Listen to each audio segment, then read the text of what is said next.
Welcome back to the heater repair shop. So we have all these B.White Guardian heaters here on the farm. We've got about 105 of these. About 100 of those are installed, so not quite everyone's installed. I have an array of, I've got these down here. These are all repaired. My repair station, I got another one right there to fix. But these come in with all kinds of issues. A lot of times I won't see these for almost 10 years. But this is an original one. I always tell if I rewired it, they come from factory like this with this these jumpers on here, and those will just break right off. I've shown that to you in other videos. But this one came in, this is all original. It's pretty easy when they come in like this because I'll totally rebuild it. You can see the bare wires here going into the motor. I'll rewire those wires going into the motor here. You can see right there, and then like this other side. This heater was put in a spot where it wasn't used much, but there's a huge amount of rodent damage. This is the hot surface. Those are totally bare wires. These wires are completely off. So something like this is pretty easy. We'll put a whole new wire harness in it. You can get all that stuff right from B.White. Put a whole new harness in it. Probably put a new brain box in it and a new gas valve. When they come back, I kind of go through the whole thing. I just don't repair them. I'll usually put a new brain box in it. Depends how old it is or if it's been repaired.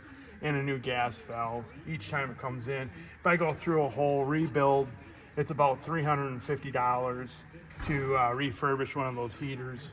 And I think these are almost $850 now new. So it takes a little bit to put all that back together, but it makes it easy in the long run. Then I don't see it again for, like I said, 8-10 years before it comes back. Sometimes if I just repair what's wrong, I'll see it back in the shop maybe 2-3 years later with maybe a gas valve or whatever. So anyway, that's where we're at here. Still making progress here. I actually just pulled the whole motor out.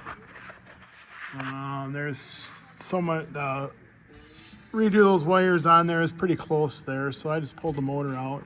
Gave me a chance to look inside. There was quite a nest.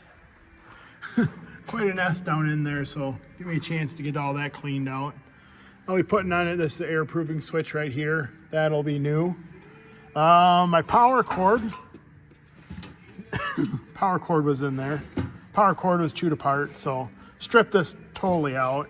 Got some rivet that loose here on the door, so I'm gonna get that fixed back up. So it's just as easy just to pull.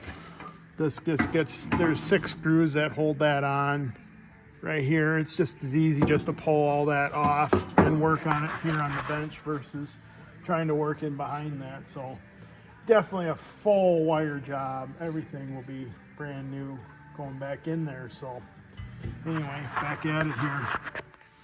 Okay, here's the new wiring harness all installed. New transformer, new ignition box put in, and all the wires all reconnected.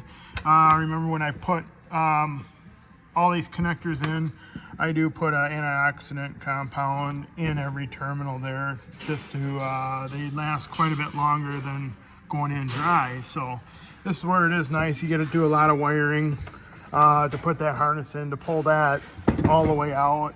Had to put a new cord on it that was chewed up. I do put a new ignition box in. As you can see, when I pulled this one out, that spade connector broke right out of the circuit board. So that's why I put a whole new one in. It might last this time around, but it's not going to last another 10-12 years, whatever it's going to run. So I think that thing's pretty well ready to go back in. The wires here will feed right up through there. Got to hook the motor up, and then the air-proofing switch goes into here. So we'll throw that together. Oh yeah, and then I had to redo the rivets on the door, so the door closes really nice now. So anyway, we'll do another one here in a sec. Now on to the gas valve side. So this here is the flame sensor. If I can get the camera up in there. This is a flame sensor. Here's a hot surface. And then this is a high limit switch. If it gets too hot, it kicks the gas valve out. All right, now the B.Whites, this is the old style igniter. They have a new style igniter. There is a conversion kit that you have to do because the mounting plates are different. So so this is the hot surface, the old style. There's a part number with the old style. This is the new style, a little bit different versus that. And then this is the part number for this new one. And then this has the conversion kit, which this is the mounting bracket that will replace this mounting bracket right there. So we're going to change that out to the new style. I don't have an opinion on new style yet. I've only replaced one of those so far, so I don't know. It's consumable. Both those are consumables. I don't know which one's going to last longer. We'll see. All right, gas is hooked up. First fire. Should start. Test the air-proofing switch. If we have a hot surface, the air-proofing switch is good. Hot surface is on, and then it should fire. Hopefully, right?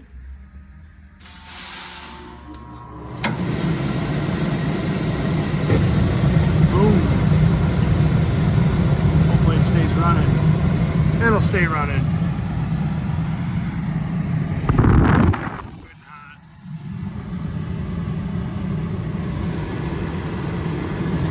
Sounds really good.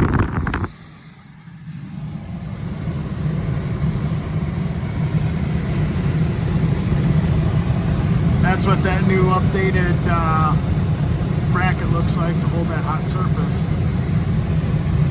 Alright, that's a wrap. That's a full rebuild, right? Full rebuild, front to back, side to side, up and down. Normally they're not quite that bad. This one was really bad. There isn't anything old inside that thing. Well, the motor's old yet, but we can change those bearings out too if we need to. All right, till next time, adios, see you later. Thanks for tuning in.